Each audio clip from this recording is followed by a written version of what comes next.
네, 여러분 안녕하세요. 2023년 6월 7일 수요일 노영의 뉴스 인사이다 시작하겠습니다. 저희 지금 배경이 바뀌었습니다. 저까지 오늘 또 파란색 입었네요. 어떻게 보셨는지 이 바뀐 배경. 사실 저희가 이 배경을 바꾸기 전에 조명을 바꿨어요. 엄청 좋은 걸로. 그래서 좀 카메라를 바꿨습니다. 네.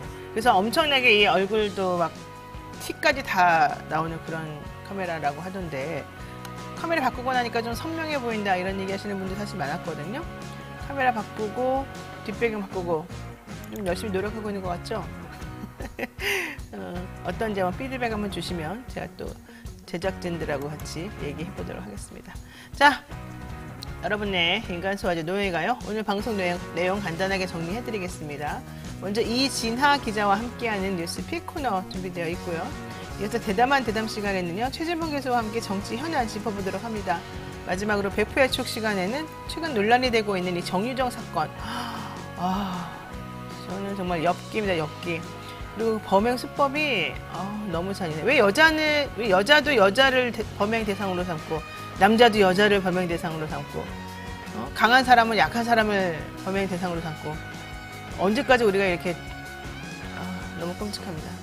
자, 어쨌든 이 잔인한 여성 무슨 이유로 이런 행동을 저질렀는지 뭐 설명도 잘 안 됩니다만 한번 꼼꼼히 짚어보면서 이 사회의 이 끔찍한 단면 좀 문제가 되고 있는 상황 한번 확인해 보도록 하겠습니다. 자, 생방송 중에 궁금하신 점 있으시면 언제든지 댓글로 남겨주시면 노영의 뉴스 인사에 대해서 여러분들께 알려드리도록 하겠습니다. 잠시만 기다리시면 이진아 기자와 함께 돌아오겠습니다.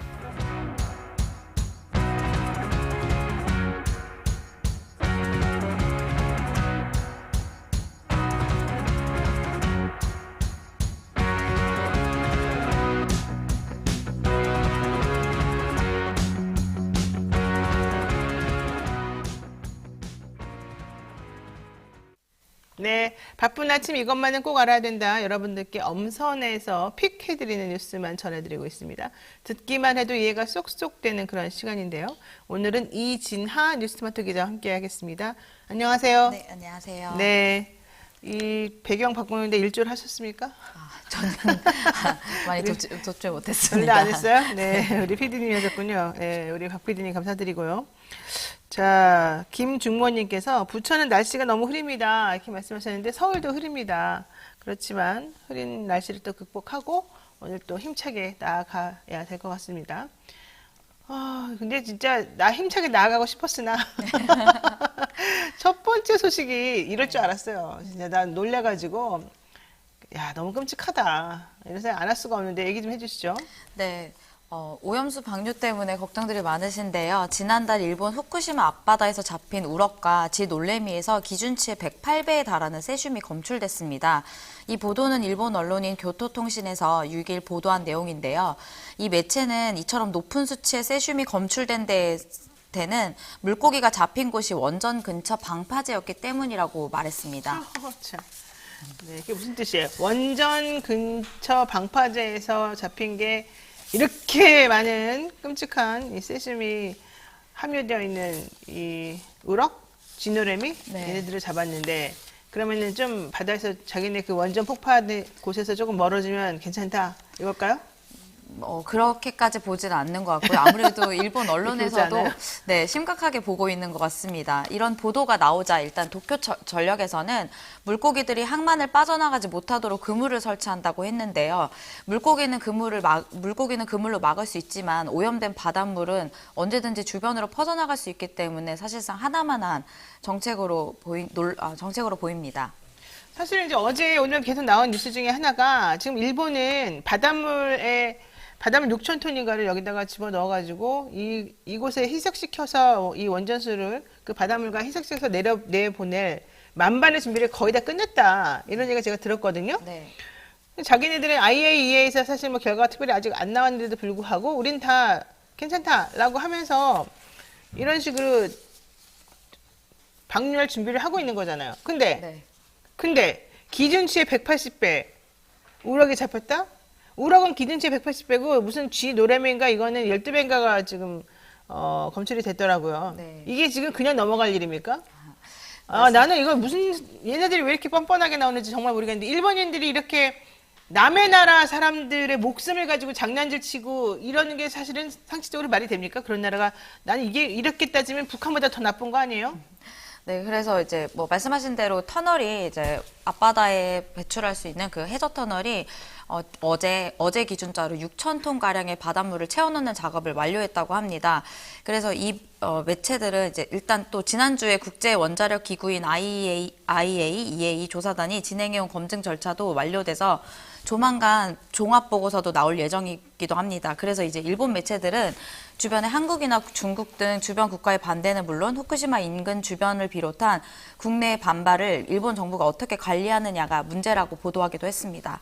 아니, 관리가 문제가 아니라 진짜 그게 만약에 나쁜 거면 나쁜 거 그대로 우리들에게 알려줘가지고 문제가 있습니다. 우리는 그만하겠습니다. 이렇게 말하는 게 맞지. 관리라는 게 무슨 뜻이에요? 실제로는 엄청난 양의 이 세슘이라고 하는 게 막 들어있는데 물고기들에 다 먹어가지고 죽어가고 있는데 그거를 예를 들면 국민들에게 괜찮다, 먹어도 된다라고 알려주겠다는 건지 아니면은 그렇게 뭐 120배 아니다, 12배다 이렇게 줄이겠다는 건지 아니면 아예 그 사실을 보도하지 않고 그냥 슬금슬금 하겠다는 건지 뭐예요 도대체가? 우리들은 어떻게 관리한다는 거예요, 그러면?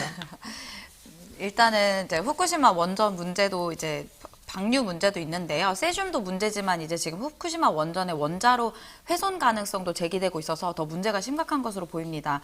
일단 도쿄전력은 별 문제 아니라고 하면서 이제 그 주변 발전소 주변의 피폭 설량이 기준점 이하라는 점과 바닥 붕괴 가능성이 낮다고 계속 주장을 하고 있는데요. 일본 원자력 규제청이 재검토하라고 지시하면서 세슘 외에 방사성 물질이 방출될 가능성도 있고 지진 등 피폭 설량이 커질 수 있기 때문이라는 점을 이제 언급했습니다. 그러면서 이제 도쿄전력의 이런 행태 계속해서 괜찮다라는 그런 주장을 일본 원자력 규제청마저 이제 제동을 건 셈입니다. 아니 그러니까 나는 이거는 이제 방식을 바꿔가지고 우리가 자꾸 떠들어봤자 의미도 없으니까 그러니까 일본 내부에서 먼저 반발해서 더 이상 자기네 나라가 부끄러운 짓을 못하게 역사에 또 다른 죄를 짓지 못하도록 하는 게 맞을 것 같아요. 이건 나는 솔직히 말해가지고 여러분 생각해 보세요. 칼이나 총을 가지고 화약을 가지고 다른 나라를 침략해서 그 사람들의 목숨을 뺏는 거 하고 세균전 아닙니까? 이거 솔직히 말해가지고 이런 식으로 따지면. 원자력이 그냥 막 방류해가지고 그 물을 먹으면은 기형이 되게 하고 죽게 만드는 상황이 분명히 인정이 되고 있는데 억지로 괜찮다 모든 사람들이 눈을 속여면서 거짓말하고 그러니까 어저께 일본에서 그 외국 사람이 그랬잖아요. 그렇게 안전하면 왜 니네 나라에다가 안 하고 남의 나라에다가 뿌리려고 그러냐. 대답을 못 하잖아요. 그러고 있는데 120배의 세슘을 몸에 담고 있는 우럭? 우리 우럭 얼마나 좋아해요. 이런 거를 지금 놀래미도 얼마나 맛있어요. 얘네들이 지금 일본에서 아무런 생각이 없겠습니까? 자기네들은 괜찮다고 생각합니까? 이게 말이 안 되는 거거든요. 지금 이렇게 하는 것 자체가 나는 또 다른 세계 전쟁이라고 생각해요. 이웃나라를 정말 말살시키려는 작전입니까? 일본은? 왜 일본 하필 거기 있어가지고 우리나라를 괴롭히는지 모르겠어요. 내가 진짜 힘이 아주 세면 이 일본 섬나라를 잘 밀어버리고 좀 그랬으면 좋겠어요. 솔직히 말해가지고. 자, 어쨌든 같이 사는 세상이고 이러면 이런 식으로 하면 안 될 것 같은데 얘들도 참 좀 약간 염치가 없다 그래야 되나 좀 뻔뻔하다 그래야 되나 보세요. 세슘도 문제지만 후쿠시마 원전의 원자료가 훼손됐을 가능성도 지금 있는 건데 그렇죠? 도쿄전력은 이걸 별 문제가 아니라고 생각하고 네.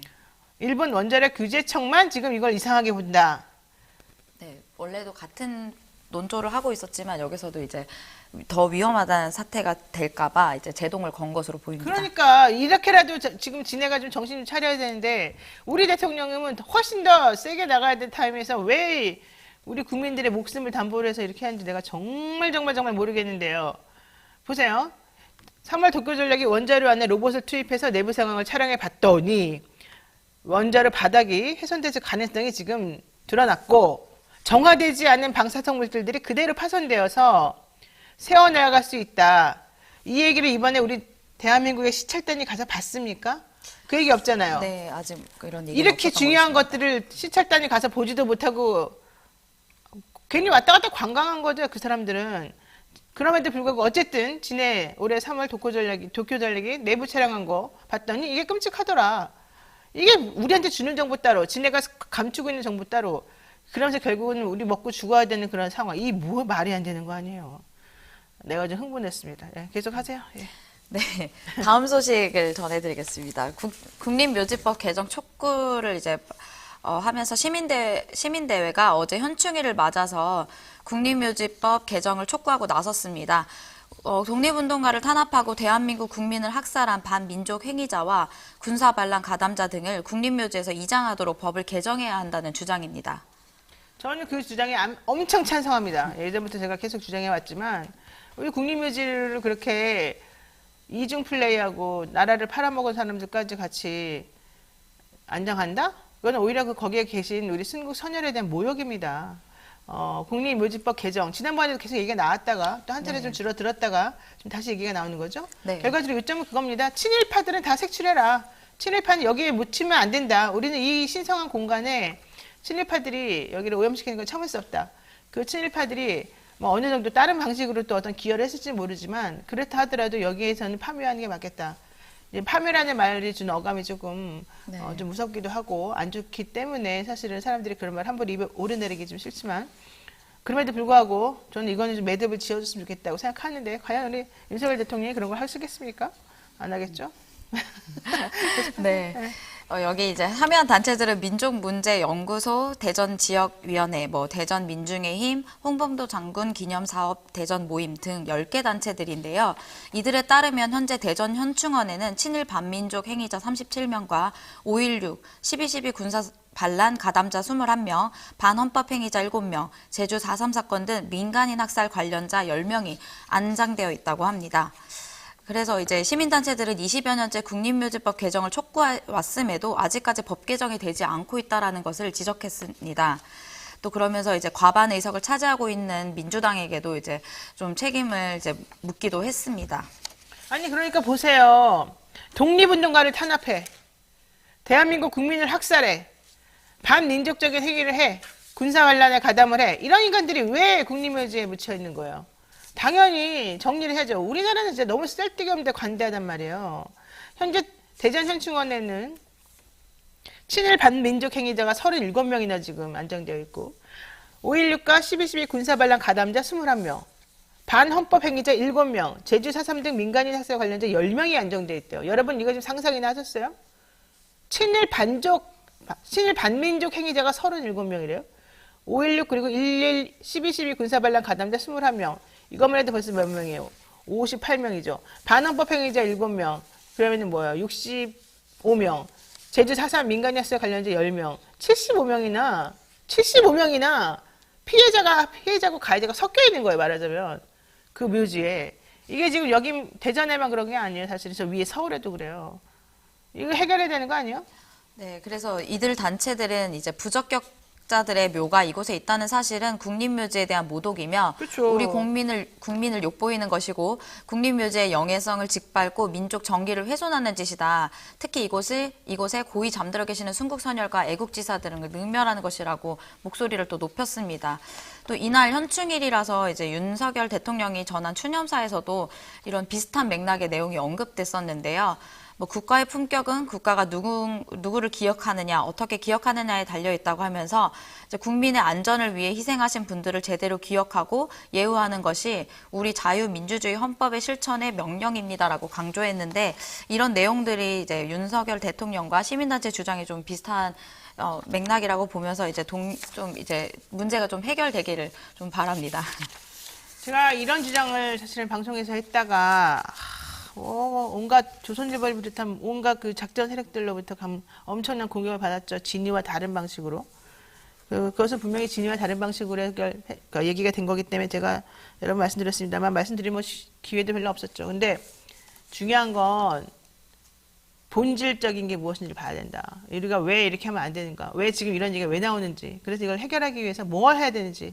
논의를 좀 빨리 했으면 좋겠다. 이제 한두 명이 말한다고 되는 게 아니고 그런 거 듣기 싫다고 막 공격하고 사람을 한쪽으로 몰아서 극단화시키고 이거 매우 좋지 않고 힘이 있는 걸 가지고서 그 사람들을 공격해서 자기네들하고 안 맞는 말 하면은 싫어하고 이거 좌표 찍고 이거 매우 부적절하고 옳지 않다. 이 말씀 다시 한번 드리면서 이번에 이 대전 국립묘지 파묘 관련된 법 잘 되기를 바라겠습니다. 오늘 여기까지 하겠습니다. 고맙습니다. 네, 감사합니다.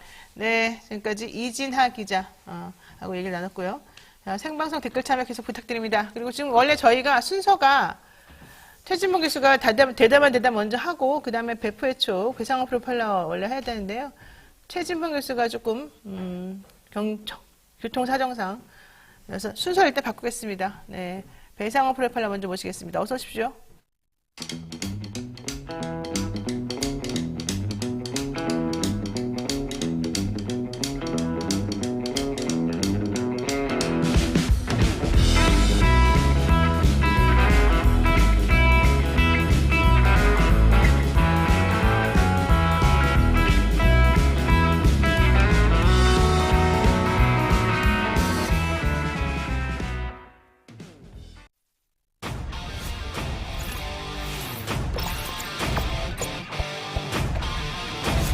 이토마토 전문가와 함께하는 올인원 서비스.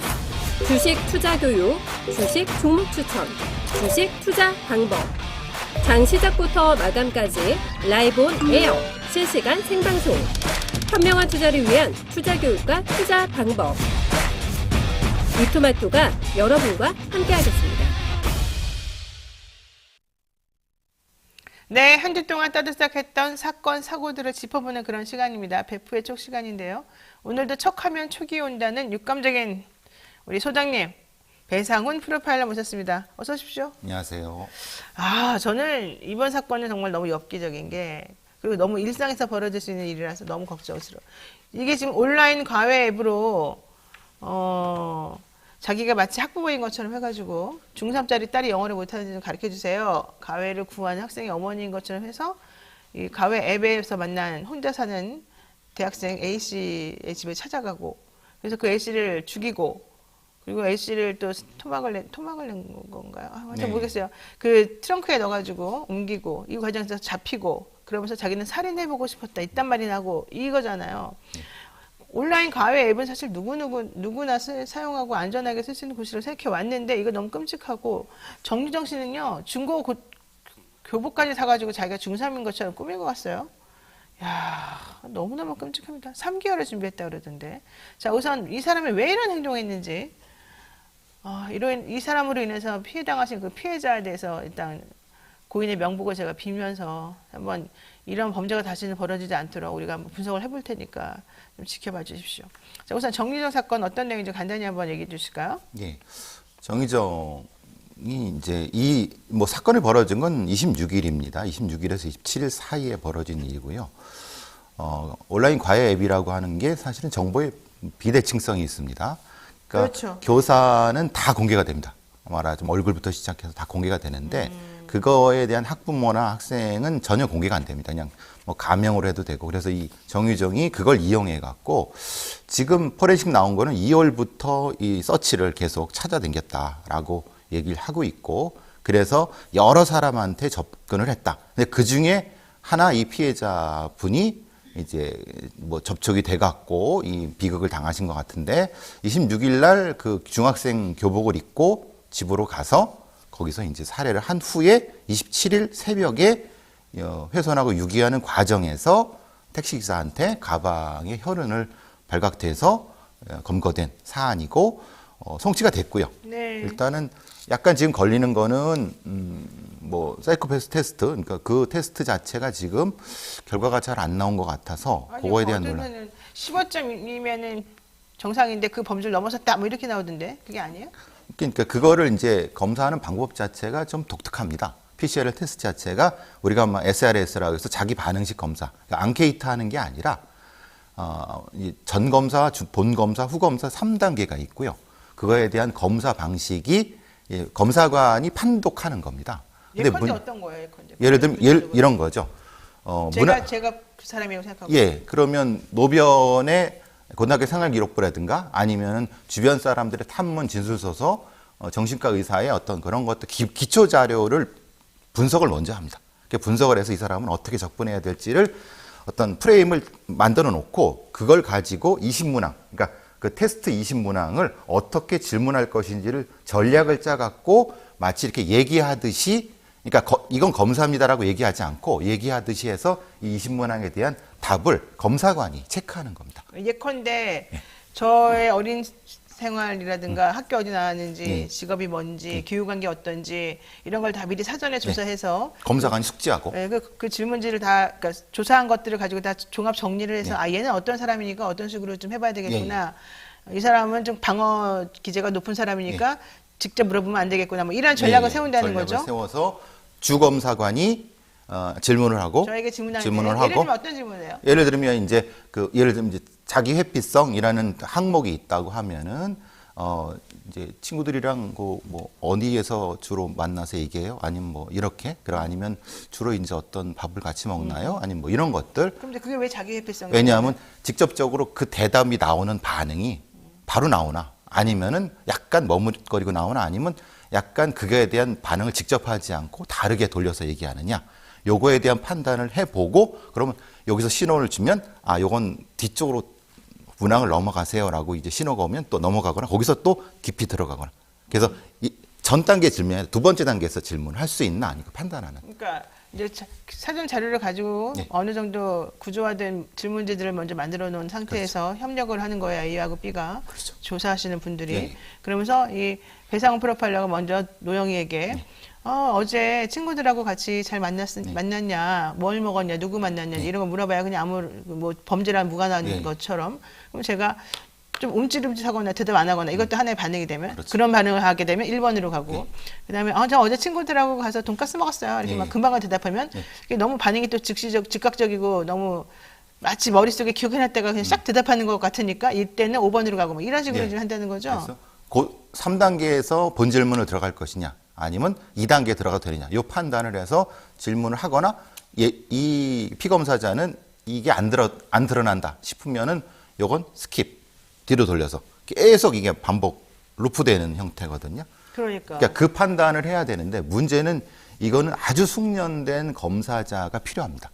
그리고 그러겠네요. 문제는 그 숙련된 검사자가 사전에 있는 이 어떤 기초 자료를 숙지하지 못했을 경우에는 네. 이런 형태의 말하자면 점수가 변동폭이 심합니다. 예를 들면은 그렇지. 지금 25점이라고 확정할 수 없지. 왜냐하면 그 항목 네. 자체에 대한 0, 1, 2라고 하는 어떤 것이 점수가 나거든요. 그래서 20 곱하기 2는 40점 만점이거든요. 네. 그러니까 그 부분에 대한 판독을 후 검사에서 검사관들끼리 이 동영상 갖다 놓고 분석을 하죠. 예, 분석을 합니다. 그래서 거기서 이거는 내가 보기엔 2점이 맞다. 아니 이제 부검사관은 이게 1점이 맞다라고 해서 약간 논란이 되면 조금 넘어가고 그래서 그걸 또 제3의 검사관한테 판독해 달라고 하면서 해서 최종 결과가 나오는데 이 앞에 전작업이 사실 부실했을 경우는 검사 점수가 어떤 경우는 17에서 23까지 폭이 왔다 넓습니다. 갔다 하는 예. 거죠. 그래서 지금 이거를 확정하지 못하는 겁니다.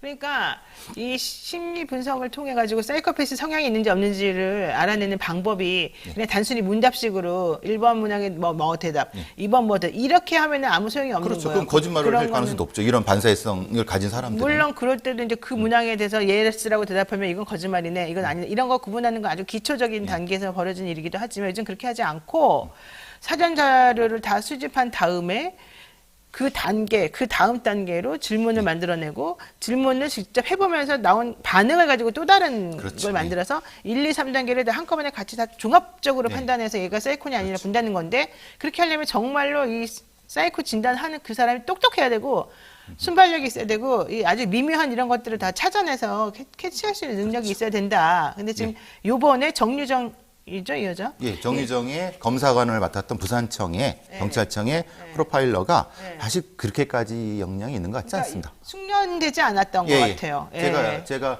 그쪽 부산 쪽에 있는 기자분들 확인해 본 결과 네. 채용된 지가 얼마 안 된 것 같습니다. 그럼 그런 사람한테 시키면 안 되지. 그래서 인턴도 아니고. 그래서 이제 지금 그 문제가 걸려 있는데 그래서 확정하지 못하는 거고 그래서 다시 검찰 단계에서 뭘 할 가능성이 높고 근데 어쨌든 왜냐하면 지금 이 부분은 상당히 중요한 부분은 이렇게 이제 제대로 된 검사가 이루어지지 않으면은 이게 재판 단계에서도 굉장히 이 판사님들이나 이 판단하기가 참 어려운 부분이 있습니다. 예. 근데 어제 계속 뉴스 보도 나온 거에는 정유정 씨에 대해서 사이코패스 성향을 검사해 봤더니 뭐 정상인이면 15점이 나와야 되는데 그 이상이 나왔다. 그러니까 구체적인 수치도 말하지 않고 그 이상이 나왔다. 이렇게 애매하게 말하더라고요. 그래서 내가 이거 뭔가 오염됐구나. 예. 뭔가 정확히 아시는 뭔가 좀 것 같아요. 잘못됐구나. 그러니까 나왔다고는 해야 될 것 같은데 구체적으로 뭐라고 말을 못 하겠다. 하면은 문제가 될 것 같으니까 네. 뭐 저 심리학 공부하셨으니까 이런 오류들이 있을 수 있습니다. 중요한 예, 오류. 예. 네, 근데 중요한 오류예요. 있어서는 안 되는 오류가 생겼을 수 그렇죠. 있어서 한번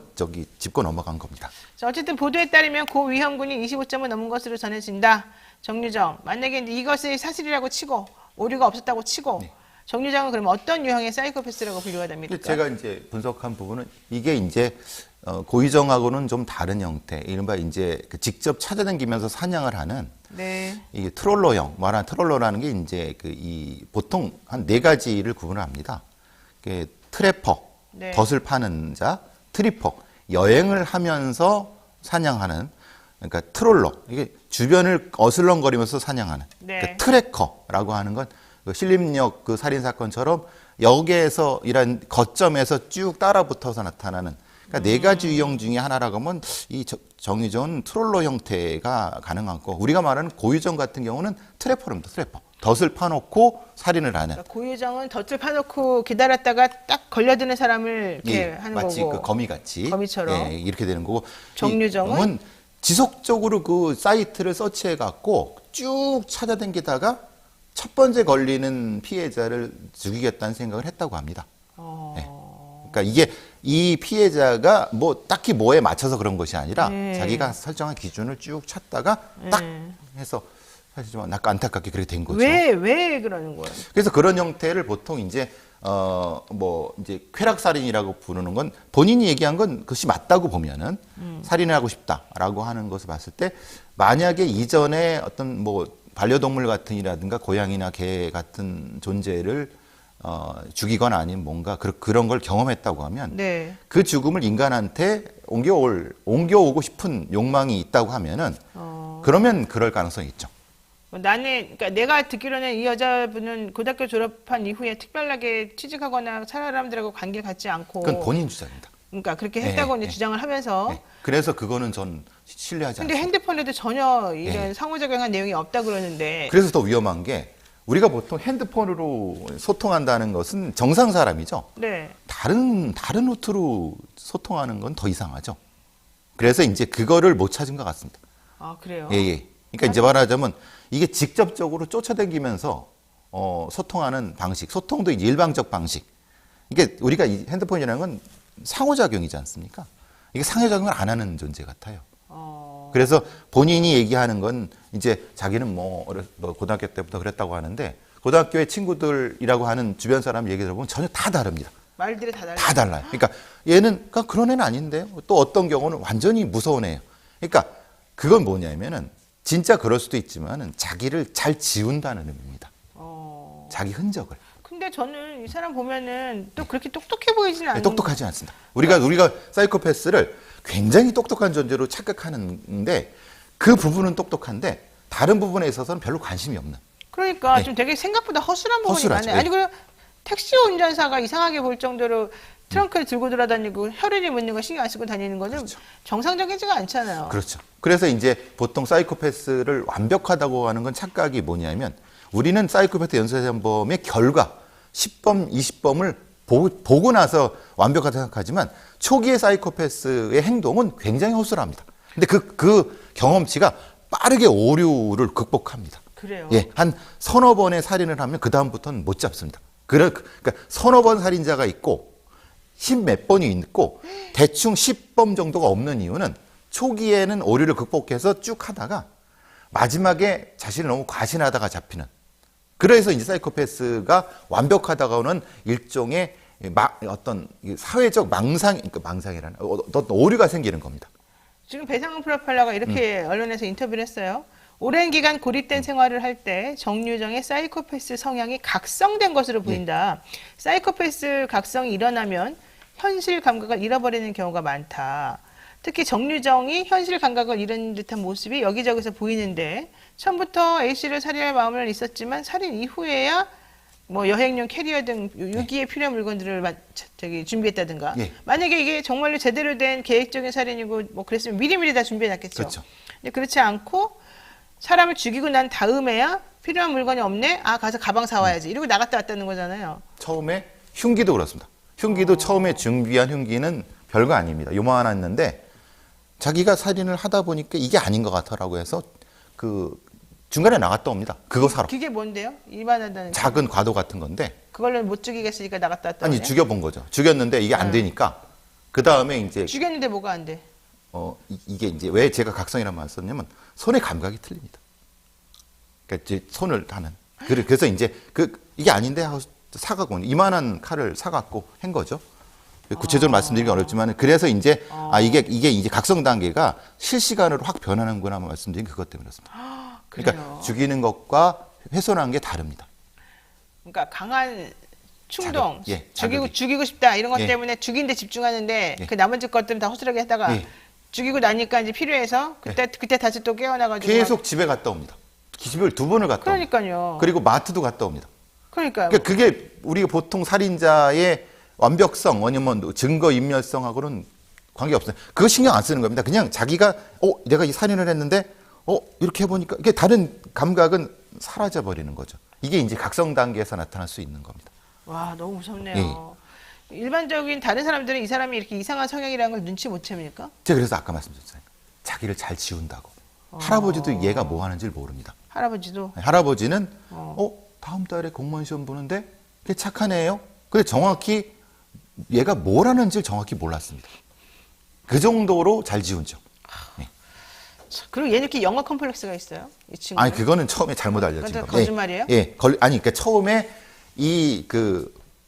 해탄한 것을 처음에 피해자 선정할 때 영어 뭐 이렇게 하다 보니까 역추적해서 그랬는데 실제로 그 조사한 경찰들 얘기는 그건 아니라고 합니다. 아, 그것도 아니에요. 그거는 그냥 처음에 언론이 언론에서 계속 오버났죠. 중3 수준의 영어 때문에 취업이 잘 안 되고 영어 때문에 스트레스 많이 받았다. 소설. 그러니까 이번에 그 죽이러 갈 때도 자기 중3 영어 가르쳐달라고 간 거다. 근데 그게 소설이라고요? 예. 명확치 않습니다. 그거는 실제로 정확한 정보가 아니라고 합니다. 근데 왜 언론은 그렇게 그냥 또 다 도배를 했었죠? 왜냐하면 그게 스토리가 되지 않습니까?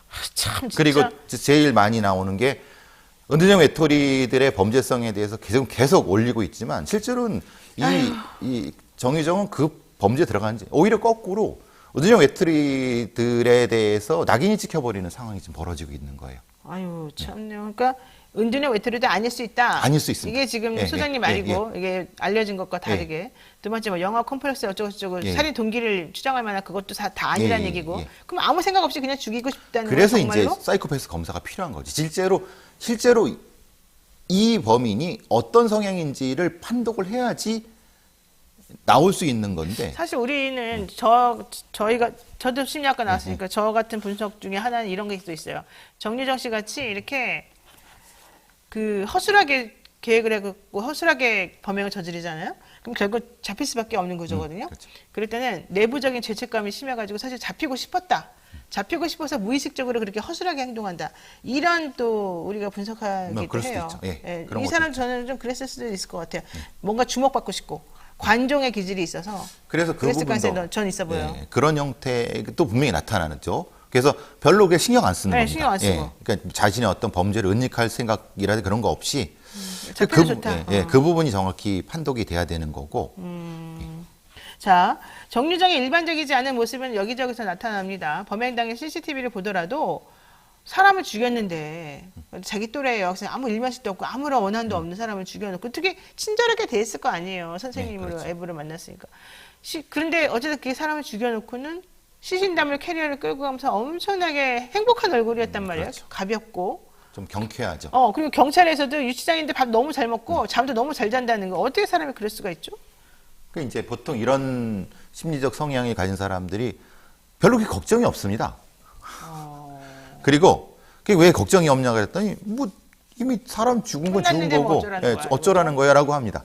어차피 죽은 사람이면 그 사람 뭐 그렇게 됐겠지라고 해서 상황에 대해서 타인의 전가를 해버리기 때문에 왜 쟤는 저렇게 우리가 말하는 그 어금니 아빠 이영학부터 장대호부터 많은 어떤 살인자들 이런 류의 살인자를 보면은 그 교도소나 구치소에서 굉장히 막 무거운 얼굴이 있을 것 같아요. 천만에 맞습니다. 너무 수달 많이 떨고 그래서 옆에 있는 놈이 너무 시끄러워갖고 수다를 떨어요? 좀 닥치라고 자기 이 얘기에 대해서 그러니까 너무 자랑하고 싶은 거예요. 그러니까. 그리고 밥도 너무 잘 먹고 그래서 깜짝깜짝 놀라는데 사실 이런 거는 이런 종류의 범죄자들은 사실 그렇게 대해주면 안 됩니다. 밥도 주기 싫다. 예, 그러니까 좀 고통을 줘야 되는데. 그래요, 맞아요. 근데 이제 뭐 인권 때문에 못하지만은 우리가 이런 자들에 대한 심리를 잘 모릅니다. 그냥 굉장히 그래서 보통 사람도 충격을 받죠. 어떻게 사람을 죽이고 저렇게 밥을 잘 먹어라. 저 너무 충격이에요. 예, 예. 예. 잠도 어떻게 잘 될 수가 있어요. 밥은 그렇다고 치고 어떻게 잠을 잘 될 수가 있죠. 하는 그렇죠. 일도 없을 텐데. 자, 게다가 이 사람이 이 여학생, 피해 여학생의 옷을 입고 돌아다녀요. 예, 그래서 그게 좀 걸리는 뭐예요? 게 이거 전리품이에요? 그럴 수도 있고 그 지금 이 위쪽은 유기를 했는데 아래쪽은 집에 놨다고 합니다. 반을 잘라갖고. 어떻게 아니 힘도 좋네 진짜 이 사람은. 그래서 이제 얘가 정상 그 형태에서는 좀 각성되게 그래서 왜 이걸 가지고 했냐고 그 부분이 나온다는 겁니다. 그러니까 지금 말씀하신 옷이라든가 아랫부분은 그랬을 수 있다는 거예요. 지금 말씀하신 이 목적일 수 있다는 거예요. 지금 배 소장님 말이 무슨 말인지 여러분들 알아들으시겠어요? 이거 되게 끔찍한 말입니다. 와, 게다가 정유정 어쨌든 피해자 옷으로 갈아입고 집을 나오고 뭐 입고 갔던 옷이 피해가 묻어서 어쩔 수 없었다 뭐 일단 말도 했는데 솔직히 나 같으면 찜찜해서라도 절대 못 건드릴 것 같은데. 자, 긴급체포 이후에 닷새간 거짓 진술을 계속했다는 거예요. 얘는 아주 거짓말이 생활화된 사람 그렇죠. 아닙니까? 예, 닷새간 거짓말, 예. 자기가 아프다 그러면 사람들이 다 믿어준다. 우리 얼굴도요 되게 순진해 보이잖아요. 그렇죠, 예.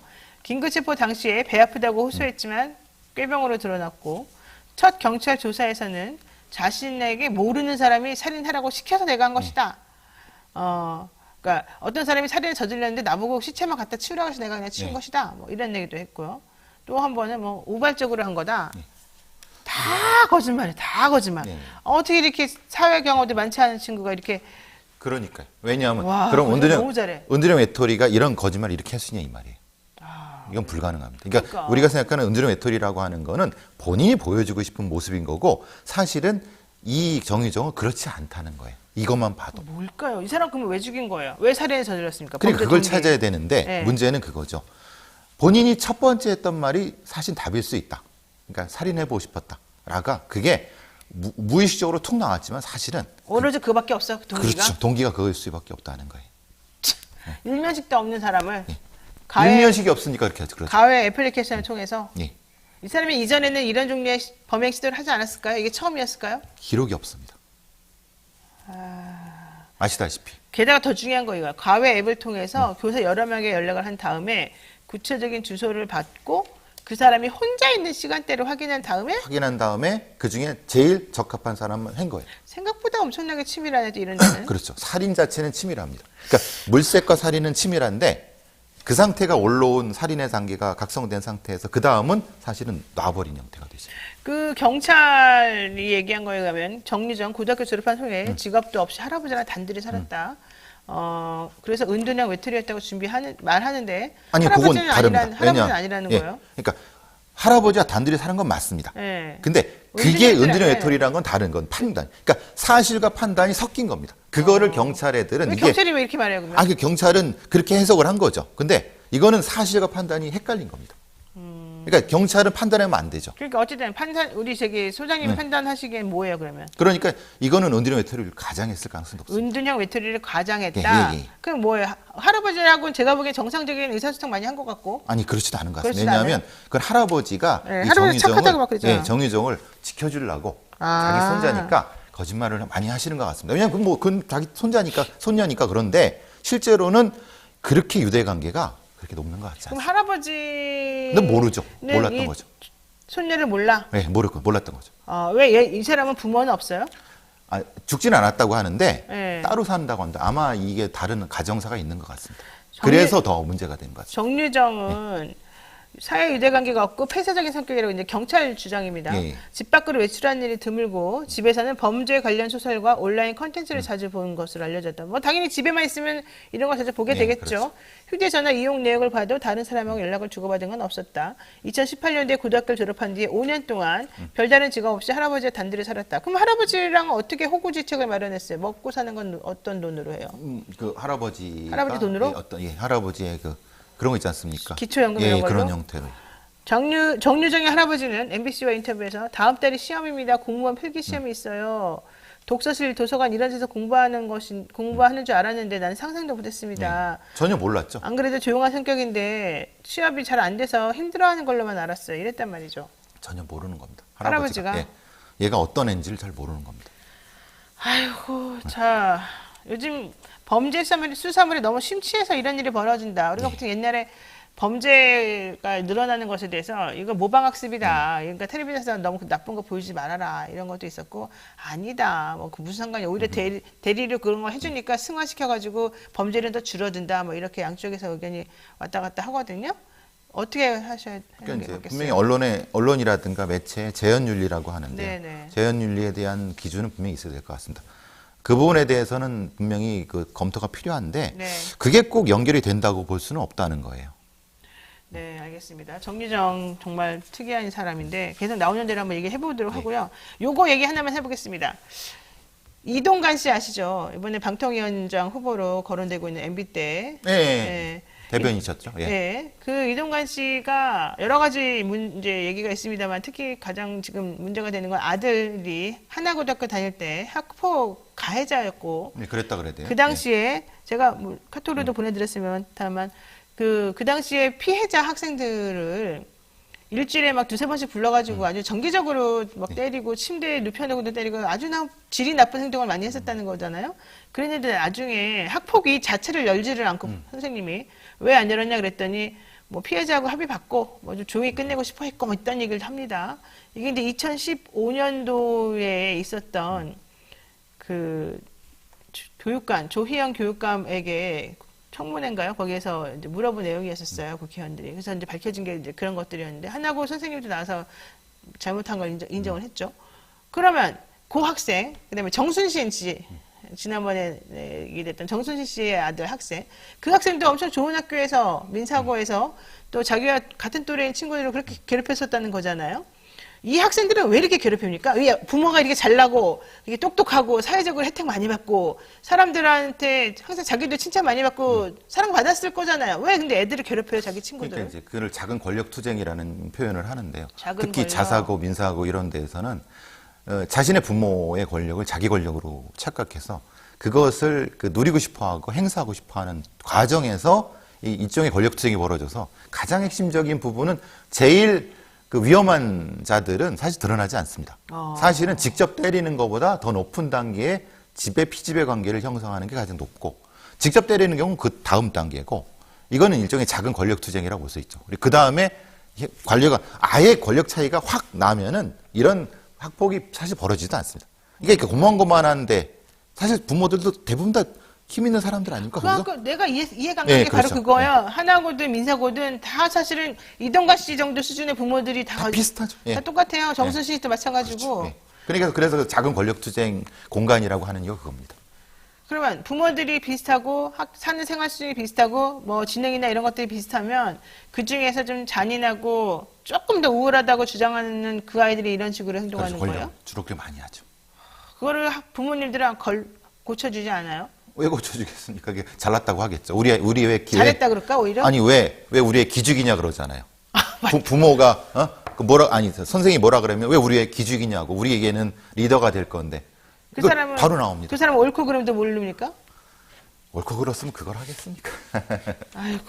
그래서 이제 학폭은 작은 사회라고 합니다. 그러니까요. 너무 무섭네요. 자, 여기 제가 그냥 간단하게 지금 이동관 씨 얘기가 나오고 특히 이동관 씨 아들 문제 나오고 정순 씨도 지난번에 자기 아들 때문에 지금 그렇게 되고 근데 이게 학폭이라고 하는 게 그냥 넘어갈 문제는 아니기 때문에 그렇죠. 제가 한번 짚어보는 의미에서 특히 그 학생들은 왜 그런 나쁜 짓을 했는지 심리적인 게다가 더 문제는 그런 식으로 학교에서 무마시켜주고 그래도 좋은 대학교 가게 해줬잖아요. 결국 부모들이. 그렇죠. 그러면 얘는 난 이렇게 해도 되는구나. 난 역시 훌륭해. 나는 뭐든지 빠져나갈 수 있어. 이런 생각 가질까 봐 저는 꽤 걱정해요. 그래서 그 사람들이 소시오패스가 되는 겁니다. 그런 존재를 소시오패스라고 하는 겁니다. 권력을 가진 그 학생들. 네, 나중에 성인이 되면 소시오패스가 되는 거죠. 권력을 가지고 타인을 착취해도 아무런 죄책감을 느끼지 못해요. 그러니까 그런 사람이 될까 봐. 그런 사람들이 되는 겁니다. 그런 사람. 그런 사람들이 학교가 그런 사람을 만들지 말아야 되는데 네. 오히려 학교가 그런 사람을 만드는 거죠. 와, 이거 너무 이게 그냥 넘어갈 문제가 아니네. 이 얘기는 한번 저희가 다음에 시간 내서 한번 맞춰보도록 하겠습니다. 오늘 배상훈 프로파일러는 여기까지 얘기 나눠야 될 것 같은데 여러분들도 한번 생각해 보세요. 얼마나 끔찍한 사람들을 우리가 양산하고 있는가.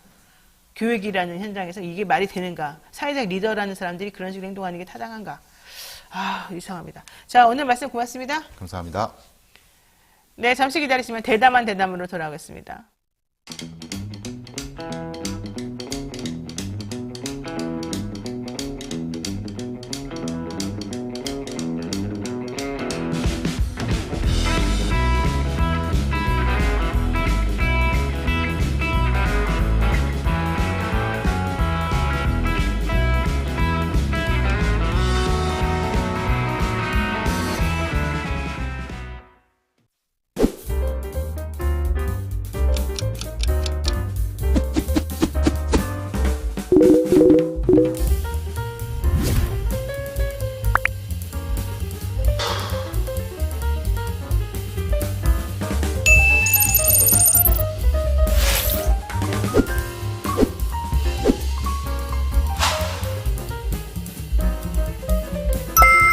그리고 뒤에 방역 도시에 또 들어갑니다. 또 일정 기간 국적 관계없이 다시 한번 볼 수가 있어요. 그러면 민법으로 간다.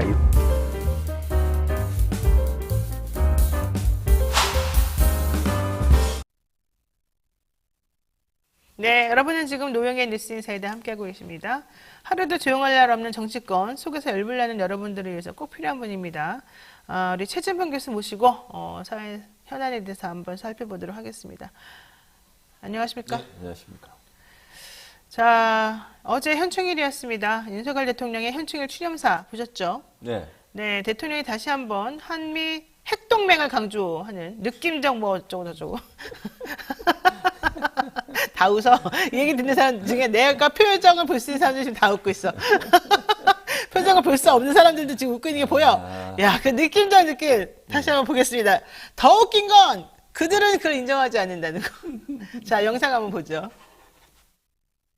저와 바이든 대통령은 지난 4월 미 핵 자산의 확장 억제 실행력을 획기적으로 강화하는 워싱턴 선언을 공동 발표했습니다. 한미 동맹은 이제 핵 기반 동맹으로 격상되었습니다. 네, 어제 윤 대통령이 북한은 핵과 미사일을 고도화하고 있으며 핵무기 사용을 법제화했다. 저와 바이든 대통령은 지난 4월 미 핵 자산의 확장 억제 실행력을 획기적으로 강화하는 워싱턴 선언을 공동 발표했고 이로써 한미 동맹은 핵 기반 동맹으로 격상됐다. 이렇게 말했어요. 핵 기반 동맹. 그런데 미국은 무슨 소리냐. 너랑 나랑 언제 핵을 같이 공유했냐. 무슨 핵 기반 동맹이냐. 단지 너네가 워싱턴 선언에서 한 것은 앞으로 핵과 관련된 어떤 것도 하지 않겠다는 각서 아니었냐. 이런 얘기인 것 같아요. 제가 해석하기에. 미국은 지속적이고 반복적으로 핵 공유가 아니다라고 강조하고 있습니다. 왜 우리 대통령은 계속해서 핵 기반 무슨 동맹인지 뭔지 느낌적 공유인지 뭔지 얘기하고 미국은 아니라고 계속 얘기해주고 왜 그러는 겁니까? 아니, 그러니까 자기 생각에는 그거 하고 싶은 거지. 그냥 느낌적으로 얘기했다고 얘기했는데. 뭘 하고 싶다는 거예요? 그러니까 이제 핵 공유를 하고 한다는 걸 믿고 싶은 거야. 뭐라 그러지, 그거를? 말도 안 돼. 그러니까 생각적으로 믿는 거 있잖아. 아, 확신을 갖고 싶은. 이거 배상훈 프로파일러한테 물어봐야겠는데 그 심리가 뭔지 대체. 그러니까 실제로 없는 거를 뭐 예를 들면 상상 임신 비슷한 거 있잖아. 그런 거 있잖아요. 아, 이게 정말 나는 핵 공유야. 네. 본인 생각만 그런 거예요. 그러니까 미국에서 네. 분명히 얘기한 거잖아요. 네, 네. 핵의 사용과 뭐 관리 권한은 미국한테 있다. 네, 네. 그러니까 뭐 핵 협의 그룹 그거 하나 만들어 준 거잖아요. 회의하는 거. 그것도 회의체도 원래는 더 높은 그룹에서 하던 걸 낮췄어요. 또 급수를. 예, 예. 그게 무슨 의미가 있냐고요. 그러니까 제가 볼 때는 이게 사실은 이제 그 극우 보수층을 결집하려는 의도라고 생각해요. 본인 입장에서는 지금 현재 뭐 지지율도 낮은 상황에서 네. 사실 안보 문제나 아니면 이제 북한 문제나 핵 문제 이런 문제를 가지고 왜냐면 극우 세력들은 핵 공유 이런 부분들을 엄청 좋아하거든요, 기본적으로. 그러니까 그런 사람들의 입맛에 맞는 메시지를 던지고 그게 현실화됐다는 걸 강조시켜서 본인의 지지 기반을 계속 공고히 가져가려는 의도. 왜냐하면 지금 현재 하는 행동을 보면 뭐 우파 세력이라고 소위 얘기하는 보수 진영에서 상당히 좀 반감이 있는 부분들이 많아요. 그걸 넘어서기 위해서는 결국 이런 자극적인 내용들을 얘기해서 결국 본인이 원하는 어떤 그 지지율의 일정 부분을 끌고 가려는 의도가 있지 않나 이런 생각이 든다는 거죠. 그러니까 사실은 아닌데 사실이 아니라는 걸 자기도 어떤 저 밑에 있는 무의식에서는 알고 있겠지. 알고 있겠지만 일단 본인 생각에는 나 미국하고 이렇게 친해, 나 일본하고 이렇게 친해, 내가 이렇게 퍼주고 잘해줬으니까 얘네들도 나 그렇게 생각해 주겠지. 그러니까 우리 다 같이 핵도 공유하고 네가 가지고 있는 건 내 거지. 말도 안 되는 이렇게 소리. 생각한다는 거 아니에요? 그러니까 그렇게 생각한다는 거지. 그러니까. 근데 그게 말이 되냐고요. 그러니까 옆에서 앉아 있는 미국이 보기에 네. 가만히 보자 하니까 이 사람들이 내 핵을 자기 거라고 주장하네? 이렇게 되는 상황인 거예요, 지금. 그러니까 핵 기반 동맹이 아니라니까. 그러니까 보세요. 우리 최진문 교수하고 저하고 둘이서 또 있어요. 찍어놓고? 아니, 핸드폰이 하나 저 앞에 있어요. 왜 있어요? 최진문 교수 핸드폰. 저건 최진문 교수 핸드폰이에요. 제 겁니다. 엄청 비싸고 좋은 거예요. 뭘 비싸고 좋아요? 내 거는 없어요. 난 뭔 후져요. 저거 자, 있잖아. 내가 딱 보니까 저 핸드폰 너무 좋아 보이니까 진봉아 우리 같이 친하게 지내자. 어디다 대고 대답을 하세요 빨리. 친하게 지내는 건 오케이. 좋아요. 그다음. 내가 다음에 이 볼펜 좀 줄 테니까 친하게 지내자. 오케이. 좋아. 자, 볼펜이 저 좋았어. 핸드폰 나 필요할 때 좀 써도 되니? 안 되지. 뭔 소리야. 그렇게 말하면 서로 싸우니까 그렇게 안 말하고 좀 뭐라고 괜찮고 얘기해? 똑똑한 사람 이거는 그냥 심리적으로 네 거라고 생각해. 그러나 내 거야. 너가 필요할 때 나한테 일단 말을 해. 여기까지 한 거예요. 거기까지? 너 필요할 때 일단 나에게 말을 근데 해. 그것도 아닌 것 같아. 말을 해. 그러니까 그래 맞아. 그러면은 너가 나한테 빌려주겠지? 맞아. 이제부터 no. 저 핸드폰은 너랑 나랑 같이 공유하는 거야? 라고 저요. 하는 거지. 뭔 소리야. 말도 안 되는 소리를 하고 있어. 여러분 지금 한편의 상황극과 이상한 천국을 좀 보고 계시는데 이 상황이 지금 저는 이 핵 공유와 관련된 느낌적 공유와 그 부인하는 미국의 행동이 아닌가 이런 생각이 조금 듭니다. 산이 좋아요님께서 가정의 무관심이 우리를 이렇게 만들었나요? 야 진짜 황당무계합니다. 이게 사실은 상당히 이게 그냥 일반 국민들의 입장하고 뭐 이런 상황이라 그러면 또 이 정도 가지고 넘어갈 수도 있겠지만은 그게 아니라니까요. 그게 이 어려운 이 국제사회에서의 외교 문제는 정말 중요한 부분이라서 그렇죠. 이거는 정말 중요할 것 같은데. 우리 국민 모두한테 미치는 영향이 그럽니다. 크잖아요. 그렇습니다. 자, 또 대통령이 이런 말도 했습니다. 현충일 추념사에서 공산 세력의 침략을 추념사 앞머리에 올리고 우리 정부는 북한의 어떠한 도발에도 단호하고 엄정하게 대처할 것이다. 이렇게 말했습니다. 네. 맨날 도발에 단호하고 엄정하게 북한하고 뭐 대화를 하거나 뭐 이런 얘기 한 개도 없고 북한이 우리를 도발한 것도 없어요. 맞아요. 우리 지금 뭐 했어요? 북한이 우리한테? 없어. 한 개도 안 했어요. 근데 맨날 북한만 갖다가 쳐다보면서 북한 얘네 나한테 뭐 하면 내가 가만 안 둬. 내가 정말 용서하지 않을 거야. 맨날 엄포를 놓는 거예요. 이거 옳습니까? 옳지 않습니까? 아니 옳지 않죠. 그러니까 앞에 부분 이거 100번 양보해서 공산 세력의 침략을 추념사에 올리고 100번 양보하는 거예요. 내가 양보를 해볼게 한번. 우리 정부는 북한의 양보를 어떠한 한번 도발에도 단호하고 엄정히 대처하고 요건 오케이. 뭐 100번 양보해줄게. 오케이 그거 좋아요. 그 다음 뭔 얘기를 해야 돼. 단호한 대처를 해야지만 북한과의 관계 개선을 위해서 우리가 대화도 계속하겠다는 얘기를 해야 되는 거잖아요. 그럼요. 아니, 그러니까 북한이 만약 무력으로 우리에게 침략을 해오거나 도발을 해오면 당연히 저는 거기에서 대응해야 되고 원점 타격해야 한다고 생각해요. 네. 만약 우리를 공격하고 가만히 있으면 안 되지. 만약에 북한이 우리를 지난번 연평도 포격처럼 우리도 거기에 상응하는 대응을 해야 돼요. 그렇지만 북한을 그런 방법으로만 해결해서 한 번도 문제 해결되는 게 아니잖아요. 네. 그럼 긴장관계, 그다음에 전쟁 나올 수 있는 그런 불안함 자꾸 부추겨서 무슨 도움이 되냐고 그게 우리 정부에 또 우리 경제에 우리 국민 안보에 무슨 도움이 돼. 가능한 두 가지 같이 가야 돼요. 어떠한 상황에서도 북한의 도발에 오면 우리는 그것을 원점 타격을 하고 완전히 무력화시키겠다. 다만 그럼에도 불구하고 대화로 우리는 평화적인 해결 방법을 찾겠다. 이게 같이 가야 된다니까. 대화는 항상 열려 있으니까 언제든지 오세요. 난 대화할 의사가 있어요. 북한도 언제든지 핵 개발을 포기하고 대화하면 내가 적극적으로 도와주겠다. 이렇게 나와야 되는 거 아니에요? 아니 그럼 문제를 전쟁으로 풀겠다는 거야? 네. 말이 안 되잖아요. 전쟁으로 다 죽어. 핵을 어디다 쏘면 다 죽지 누가 살아? 아니 이 조그만 땅덩어리에서 그러니까요. 우리나라가 만약에 전쟁이 나면 우리나라가 그 전쟁이 일어나는 곳이 될 가능성이 높아요. 아 그럼요. 딴 데 뭐 미국이 자기네 나라에다가 하겠어요. 안 하지. 일본이 자기네 나라한테 하겠어요. 중국이 말도 안 되는 그러겠어요. 소리지. 오로지 이 바보 같은 남한과 북한 서로 지내 싸우다 말다 어떻게 해라 이러면서 우리한테 쏘겠지. 이걸 생각해 본다면 지금 이런 스탠스를 취할 때가 아니라 북한이 밉거나 북한이 잘못했다 하더라도 우리 만일을 대비해서 서로 간에 잘 해보고 통일, 통합 이런 거에 대해서 논의를 한번 해보자. 이런 얘기를 할 수밖에 없는 거예요. 당연히 그래야죠. 근데 그걸 안 하고 있다는 게 제일 중요한 건데요. 네. 자, 어쨌든 그럼에도 불구하고 현충일 추념사 관련해서는 과거 정부에서는 아무리 보수 정권이라 하더라도 맞아. 통합을 항상 다 강조하고 있겠죠. 예, 평화를 강조하는 메시지가 항상 들어갔다는 거. 근데 나는 이번 정권에 정말 이 연설문에서 누군지 너무 보고 싶은데 자기도 창피하니까 얼굴이 못 드러났나 봐. 근데 어쨌든 중요한 건 왜 이런 중요한 메시지를 꼭 이렇게 빼먹고 안 하는지 이해가 안 갑니다. 자, 박근혜 전 대통령 때는 예. 한반도의 평화와 통일 조국의 꿈은 선현들의 간절한 소망이자 7천만 민족의 염원이다. 한반도 평화를 위해서 북한이 핵무장이나 개발이나 도발을 멈추고 대화의 장으로 나와야 된다. 이렇게 말했고 그렇죠. 이명박 대통령도 그랬다는 겁니다. 북한의 핵실험과 미사일 도발이 이어지던 때에도 그게 2009년인데 북한이 동족인 우리를 위협하고 있지만 북한이 핵을 포기하고 화해와 협력의 마당으로 나온다면 우리는 국제사회와 힘을 합쳐서 최선을 다해 돕겠다. 아직도 빈곤과 억압 속에 고통받는 북녘 동포와 함께 자유와 평화, 번영을 이루는 통일조국의 꿈을 이루고 싶다. 이런 얘기 했더니 얼마나 좋아요. 네. 야. 물론 두 사람 저는 좋아하진 않지만 어쨌든 아니, 이런 말을 다 좋아하지 했다니까. 않아도 이분들이 이런 말을 했다니까. 당연하지. 근데 지금 윤석열 정부는 안 하잖아. 윤석열 그러니까 대통령은. 왜 그런지 모르겠어요. 그러니까 그만큼 지지율이 낮아서 그래요. 제가 자신감이 없는 거야. 지지율이 낮아서? 응. 지금 지지율이 이런 말 40%도 해야지 안 되잖아. 지지율이 높아지지. 그런데 그 생각을 못 하는 거지. 그건 모르세요? 딱 보면 몰라? 몰라요. 알면 저렇게 하겠냐고. 아니 상식적인 생각을 갖고 있는 사람 저런 얘기를 하면 안 되는 거잖아. 상식이 안 통해. 상식이. 반말하지 마시고요. 누구한테요? 압구정 정부라 그럽니다. 그래서 아, 왜요? 압 해보세요. 압수수색,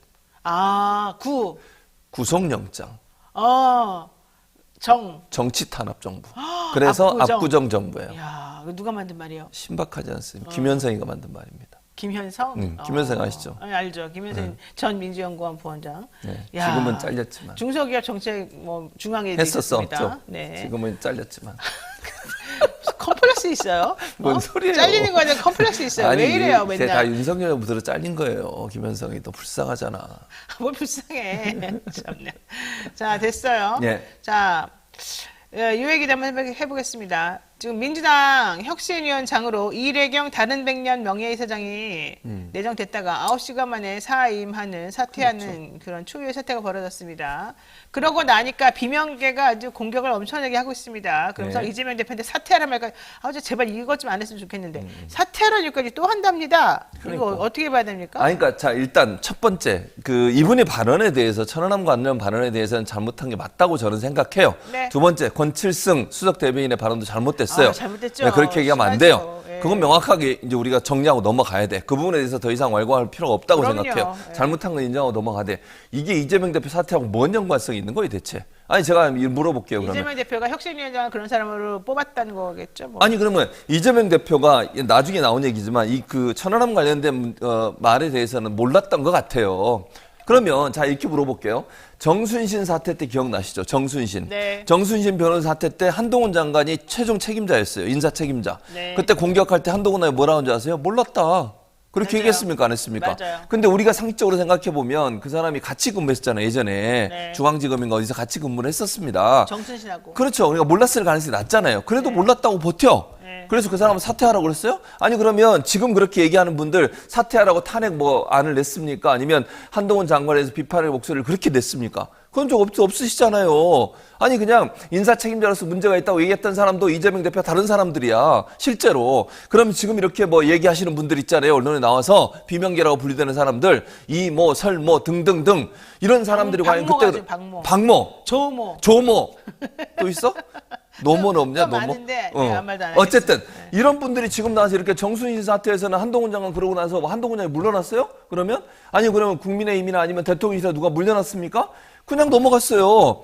하나 더 얘기해 볼까요? 김광동 아시죠? 김광동 네. 진실화해 무슨 위원회 위원장 네. 그분의 발언 내용 어떻습니까? 5.18 관련해서. 쳤죠. 그런데 그런 사람 지금 계속 그 자리에 앉아 있어요.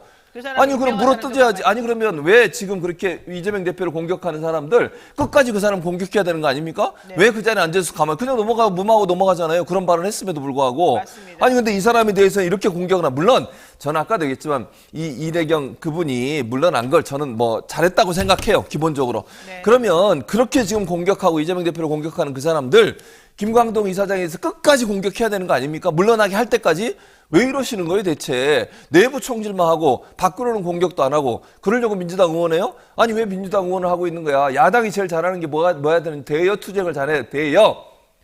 뭐 내부 총질하려고 민주당 응원하고 있어요?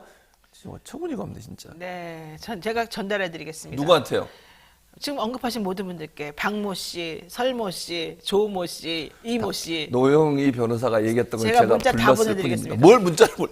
이 사람이 진짜. 최준호 교수가 우리 방송 나가지고 입에 피를 침을 막 토하면서 열받잖아요. 열변을 쳐있다. 아니, 당신들 맨날- 조심하라고. 아니 대표를 흔드는 게 무슨 직업이에요? 왜 그러시는 거예요 대체 이분들? 아니 심심하면 대표 그만두라는 도대체 그러니까 그게 말이 되냐? 기회만 있으면 아니 그러니까 내가 진짜 이 정도 할 거면요. 최근에 김용민 의원이 그 얘기 하더라고요. 검사들 탄핵할 수 있다. 국회에서 탄핵할 수 있대요. 그럼 잘못한 검사들 탄핵하는데 좀 적극적으로 나서 보세요. 아니 그 목소리 좀 내보시라고. 그런 목소리 하나도 안 내잖아요. 대여 투쟁이 뭘 하냐고. 윤석열 정부나 검사들의 이런 무도한 행동에 대해서 그렇게 비판도 별로 안 하시고 뭐 비판한다 하더라도 입에 한마디 하시고 끝나는 분들이 이재명 대표 관련된 일만 있으면 그냥 입에 그냥 열불을 토하면서 그렇게 얘기를 하는 게 맞냐는 거예요 대체. 우연희님이 빡친복님, 예, 빡침복. 네. 빡친복님, 자 이렇게 얘기하셨고요. 됐습니다. 네. 계속 하지 않겠습니다. 워낙 흥분을 많이 하시기 때문에 흥분. 이 얘기는. 아니 흥분할 수밖에 없잖아요. 진짜 너무하는 거 아니에요? 그러니까 저도 솔직히 진짜. 민주당의 일부 의원들은 뭐 무슨 일만 터지면 무조건 대표를 가지고 흔들어대고 사퇴하라. 정말 그런 말 부끄럽지 않나? 너무 그런 말 많이 하면 사람들이 처음에 진정성 있게 듣다가도 저 사람은 뭐 대표 쫓아내고 자기가 뭘 하고 싶어서 저러는 걸까? 그럼 너는 그 대표의 반은 하니? 이런 얘기를 듣는다니까요. 근데 그런 거를 좀 잘 모르시는 것 같고 본인이 민주당에 그러면 어떤 도움이 되는 행동을 했는지라도 한번 생각해 보시면 참 좋겠다. 그래서 제가 해봅니다. 자, 우리가 말한 조 씨, 박 씨, 뭐 이 씨, 설 씨, 뭐 다 나왔네요. 여기 지금 보니까 이분들 공천 주면 절대 안 됩니다. 막 이런 얘기 하시는 분들 많네요. 네. 댓글 소개하는 거죠 지금? 네네. 댓글이에요. 저는 댓글이에요, 제가 댓글. 말하지 않습니다. 네, 댓글을 댓글입니다. 소개해드립니다. 저는 노영희 변호사 얘기했던 거 그대로 팔아서 얘기했을 뿐이고요. 네. 네. 자, 두 번째. 이 얘기하면 아마 또 더 그냥 못 해달릴 것 같은데. 자, 임기 2개월을 남긴 한상혁 방송통신위원장 윤석열 대통령이 면직하고요. 신임 방송통신위원장에 이동관 대통령실 대외협력 특보를 내정을 했다고 합니다. 예. 자, 여기서 핵심은 두 가지입니다. 예. 이런 식의 면직, 그래서 함부로 쫓아내고 일 못하게 하는 게 과연 타당하냐, 첫 번째. 두 번째, 한상혁 위원장이 면직되자마자 감사원, 방통위를 감사했던 바로 그 감사원의 사람이 방통위의 사무총장으로 왔어요. 맞아요. 이걸 뭐라고 해석해야 되는지. 이거 완전히 방통위를 장악하겠다는 뜻밖에 사실은 안 된다고 그렇게 보는데. 보이죠. 당연히. 그다음에 세 번째, 이동관이가 왜 여기에서 방통위원장으로 적합하다는 겁니까? 한상혁보다 훨씬 적합하다는 뜻일까요? 아니야. 그러니까 이 세 가지가 이상하지 않습니까? 이상하죠. 네, 그러니까 여기. 1차적으로 면직을 시킨 것 자체가 대단히 부적절해요. 그건 그렇죠. 잘못된 행동이에요. 왜냐하면 네. 무죄 추정의 원칙이잖아요. 그리고 아직 기소만 됐어요. 검찰이 기소하는 거 하나만 가지고서 면직 처분한다? 그럼 그걸 검찰 공학이라고 근데 그러는 정부에서 거예요. 또 이렇게 말합니다. 뭐라고? 한상혁만 불구속이고 어쨌든 기소됐기도 했고 밑에 부하들 나머지 2명. 3명은 구속 기소다. 법원이 바보냐? 이 사람들이 잘못했으니까 그냥 기소도 아니고 구속 기소를 시켰겠지. 구속을 영장을 내줬겠지. 법원이 검찰 법원이. 말고 이렇게 좀 얘기를 하더라고요. 그러니까 법원이 구속영장을 내줬으니까 그럼 그 사람들 죄가 있어요? 변호사님. 그렇게 보인다는 거죠. 보인다는 건데 무죄 추정의 원칙의 법에 있지 무죄 않습니까? 추정이 어딨냐는 거예요, 대한민국에. 이거 보세요. 아니 변호사가 이런 식으로 할 거예요? 현실을 말해주잖아요, 내가 지금. 법의 원칙을 얘기하지. 내가 어제 100분 토론 나가가지고 그 얘기 했더니 뭐라고? 사람들이 다 비웃어. 그 자리에 있던 사람들이. 무죄 추정 원칙에 대해서 잘 모르시다 본데요, 노영희 변호사님? 이러면서 김영남 그 국민의힘 전 의원이 노영희 변호사님은 무죄 추정 원칙을 잘 모르나 본데요? 이러면서 나보고 여러 얘기를 했어요. 어처구니가 없네. 김영남. 변호사 맞아? 어쨌든. 내가 보기엔 내가 더 잘할 것 같아, 변호사는. 그러니까 무죄 추정의 원칙에 의해서 기소가 됐다고 해서 기소돼서 반드시 범죄가 입증되는 경우가 있을 수도 있으면 없을 수도 있는 거예요, 기본적으로. 그 말씀을 드리는 것이고 밑에 부하가 기소가 됐다. 저 100번 양보했을 것도 양보를 또 해볼게요. 구속 기소 됐어. 오늘 양보 잘하네. 근데 양보 안 하는 사람이. 아니요, 근데 잘 봐. 그 다음이 중요해. 그것까지 좋다예요. 그러면 그 부하 직원이 했기 때문에 위에 있는 위원장이 지시를 치지 했다는 게 말고 얘기하세요. 예? 좀 제발 치지 말고. 아, 이거 울리죠. 예, 화가 울려요. 나니까 그런 거예요. 예. 치료칼 하나 주세요. 여기다가 뭐 이렇게 그냥 망치 치지 같은 거. 말고 해. 좀 성격을 좀 죽이고 해보세요. 알았어요. 예. 그러니까 위원장이 지시를 했다는 증거가 되는 건 아니에요. 네. 그러니까 밑에 사람 모르겠어요. 그분들은 지금도 부인하고 있어요. 본인들이 그런 뭐 어떤 점수 조작에 관여하거나 이랬다고 보지 않아요. 본인들은 부인하고 있는 상황이거든요. 물론 검찰은 그렇게 주장을 하고 있죠. 그럼 그분들이 구속 기소됐다고 해서 위에 위원장이 반드시 지시했다는 증거가 되는 거예요? 아니죠. 그건 말이 안 되는 거잖아요. 그러나 논리적으로. 부하를 단속하지 못했다 이러더라고요. 아, 그럼 윤리적 책임이지 그거는. 그게 무슨 법적 책임이에요. 그래서 공범이라 그러더라고요. 아니 무슨 공범? 아니 공범은 증거를 가지고서 이 사람이 직접 했다는 증거가 있어야 될 거 아니에요. 그 증거가 없잖아요. 지금 나온 것도 없고. 그래서 나온 거 없고 무죄추정 원칙이고 확정 판결을 나야 된다고 말했더니 노영희 변호사님은 무죄추정 원칙을 잘 모르시는군요. 뭔 오해하고 소리야. 계시는 겁니다. 이렇게 말했다니까요. 자, 어처구니가 없네 진짜. 자, 요점은 이겁니다. 나동현님 고맙습니다. 자, 요점은 설명이 사실 잘 안 된다는 거예요. 이 정부에서 말하고 있는 이 면직의 사유 이런 것들이 뭐 예를 들면은 이해가 뭐 안 돼요, 그게 직무에 위반하여 뭐 저쪽 이것 때문이라고 하는데 사실 지금 나와 있는 것 정도는 직무 위반도 아닐 뿐더러 그러니까 직무 위반에 포함되는지도 모를 뿐더러 이게 지난번에 윤석열 검찰총장 추미애 장관 있을 때 그 검찰총장으로서 직권을 남용했다고 해서 법무부 장관이 징계 때렸잖아요. 그랬었죠. 네. 그때 어떻게 했습니까? 그때 그때도 가처분 임기 신청했잖아요. 2개월 남겨놓고 네, 맞아요. 나 이거 억울하고 이거는 말도 안 된다. 가처분 하면서 신청했지. 가처분 신청해가지고 받아들여졌어요? 복직했어. 하지만 복직했으나 결과적으로 1심에서 본안에서는 졌잖아요. 졌죠. 당신이 그때 잘못한 게 맞다. 그렇지. 직권 남용이다. 그래서 변호사들이 다 잘해가지고 이제 다 이겨놓으니까 그 변호사 다 하임시켜버리고 그렇지. 사임시켜버리고 법무부 장관이 자기가 원하는 그런 변호인들을 다 거기다 붙여놓고 지금 아직도 진행 중에 있잖아요. 네, 이게 빨리 안 끝내려고 지금 천천히 하고 있는 중이거든요. 그럼 그 상하고 이 상하고는 어떻게 생각하세요? 그러니까 지금 안 맞는 거지 앞뒤가 본인이 그러니까 피해자일 때 네. 본인 주장이에요 이것도 네. 본인이 피해자로 느낄 때는 그렇게 적용하고 법이 무죄 추정이 원칙이고 가처분 신청까지 해서 다시 복직하고 이런 일을 했었잖아요. 네. 그리고 지금 현재 거기에 대해 재판을 하고 있는 것에 대해 그러니까 정부 입장에 법무부 입장에서 재판을 하고 있는 상황은 그 사람이 문제가 있다는 거잖아요. 윤석열 전 검찰총장이. 네. 근데 거기에 대한 변호인 바꿔가지고 그걸 질질 끌고 있는 상황. 이 상황과 지금의 이 상황은 완전 정반대가 되는 거예요. 그러니까요. 그게 말이 되냐는 거야. 왜 그럼- 자기한테는 이렇게 너그러워? 그러면서 결과적으로 하고 싶었던 거는 방송 장악이 아닐까. 그렇지. 이런 의심을 좀 하고 특히 이동관 씨는 MB 때 방송 장악을 아주 그냥 너무너무 잘한 사람으로 너무너무 그 언론인사들 입장에서 보면 이해가 안 되는 그런 사람으로 사실 알려져 있지 않습니까? 그렇죠. 그런 사람을 데려다 놓고 한상혁보다 훨씬 낫다라고 좀 주장하는 것 자체가 타당성이 있느냐. 타당성이 없지. 두 번째, 이동관 내정자는 자식의 아니, 뭐 학폭 아직 문제가 내정된 건 아니지만 이제 네, 뭐, 언론에 나오는. 그래, 그 예. 하마평에 오르는 바로 그 예, 사람은 예. 자식 문제가 심각해요. 그렇죠. 그 이동관 씨 아들이 하나고등학교 어이구 맞아요. 훌륭한 훌륭한데요, 거기가? 거의 되게 들어가기 어려운 데죠. 하나고등학교 다니면서 친구들을 그렇게 주기적으로 때렸다는 거예요. 그게 언론 보도예요. 예. 예. 그리고 이거 국정감사에서 있었던 국정원에서 일이에요. 나왔어요. 그때 예? 조희연 교육감이 나와가지고 예. 2015년도에 예. 아 내가 알아보겠다. 이거 있을 수 없는 일이다. 학폭에도 열리지 않고 이런 거는 그래서 얘가 처리한 건. 수시 가가지고 얘가 그때 명문대 갔었잖아요. 예. 복싱 헬스를 1인 2기로 하여 배운 후 연습을 한다며 팔과 옆구리 부분을 수차례 강타하고 침대에 예. 눕혀서 밟았다. 예. 이유 없이 일주일에 2, 3회 골로 때렸으며 뭐 머리를 때렸다는 건가 봐요. 아니, 2, 3일 꼴로. 아, 2, 3일 골로. 네. 일주일에 2, 3회 골로. 아, 이유 없이 일주일에 2, 3회 골로 때렸으며 식당에서 잘못 때려 명치를 맞기도 했다. 공부에 방해가 된다면서 피해자 색상에 머리를 300번 부딪히게 하는 예. 등의 행위. 300번 부딪히겠다고요? 미친 애 아니야?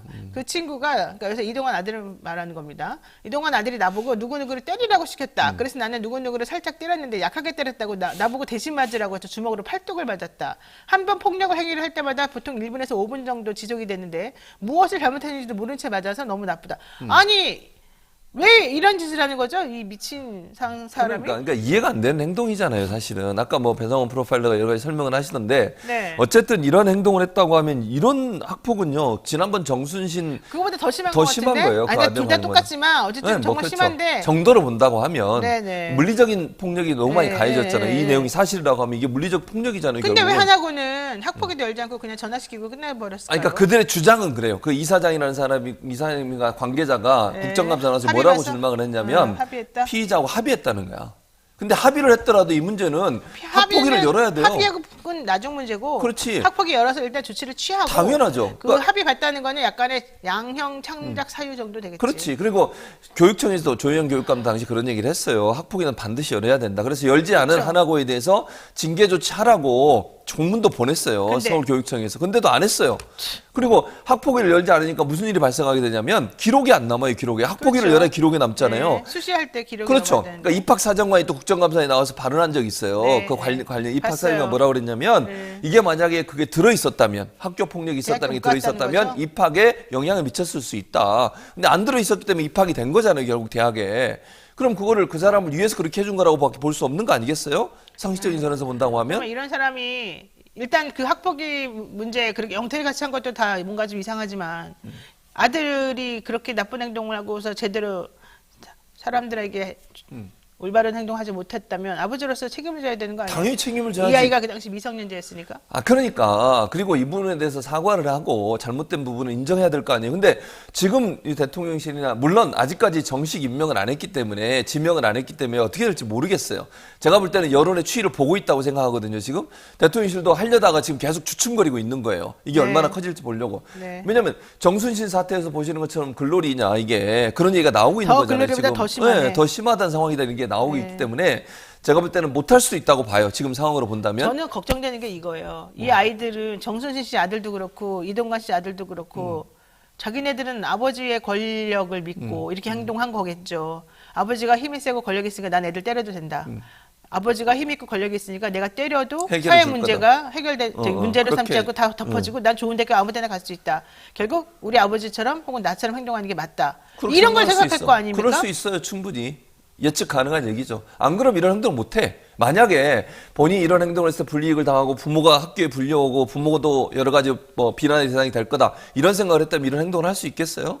아, 그러면 이제 이동관 문제나 그 아들 문제가 언론에서 조금 올라오려고 그러면 또 다른 문제, 민주당에 또 다른 검찰 이슈가 터지겠네요. 그럴 가능성도 있죠. 그러나 이거는 그렇게 해서 묻힐 수 있는 사안은 아니라고 저는 그래요? 봅니다. 기본적으로. 아니면 연예인 관련된 무슨 사건이 터지든지 뭐 그럴 수 있죠. 왜냐면 이슈를 이슈로 덮는다고 그러거든요.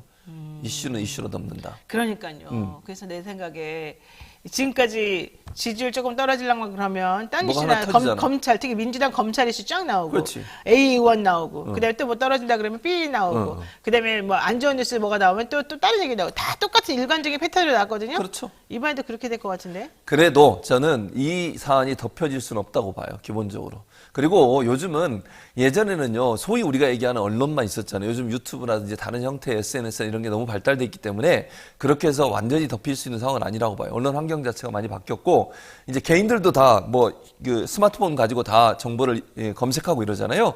그렇기 때문에 완전히 원천적으로 막을 수 있는 상황은 될 수가 없다고 저는 개인적으로 생각합니다. 근데 왜 이렇게 위복한 가정에서 부모님들 이렇게 사회적으로 위치도 좋고, 돈 걱정도 없고, 자기 공부도 잘하고, 이런 왜 나쁜 짓을 저지를까요? 저는 그게 학습됐다고 봐요. 개인적인 생각이에요, 이거는.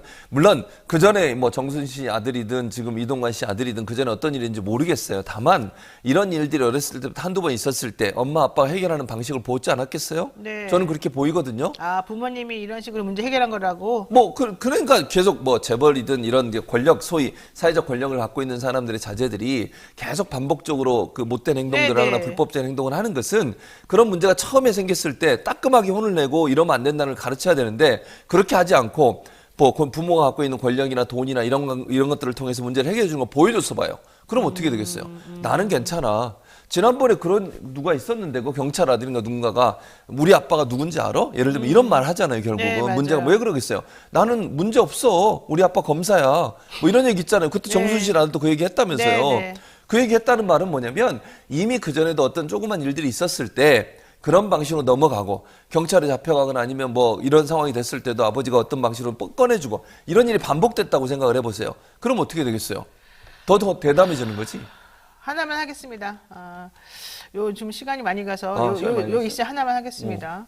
수신료 KBS 공정하지 않다고 말하면서 대통령실에서 한국방송공사 TV 수신료를 전기요금하고 분리징수하겠다. 그와 관련된 관계 법령을 개정하고 후속 조치를 이행하겠다라고 합니다.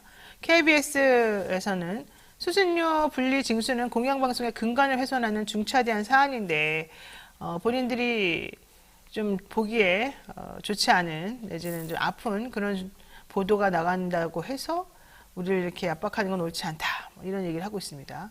이거 어떻게 보십니까? 자, 저는 초지일관 주장했던 주장이 있어요, 제 주장. 또 왜냐면 다 찾아보면 나오는 거잖아요. 네, 그럼요. 저는 그렇게 뭐 정치인이나 평론가들처럼 입장 바꾸지 않습니다. 저는 분리징수 찬성입니다. 네, 그건 원래부터, 예전부터 했던 예전부터. 얘기예요, 저는. 그러나 문제는 지금의 정부의 태도 자체는 문제가 있다고 보는 거예요. 그러니까 분리징수하는 걸 저는 찬성하는 입장이지만 지금 현재 KBS를 대하는 이 정부의 태도 자체가 네. 의도적인 게 아닌가 하는 생각이 듭니다. 왜 이 시점이죠?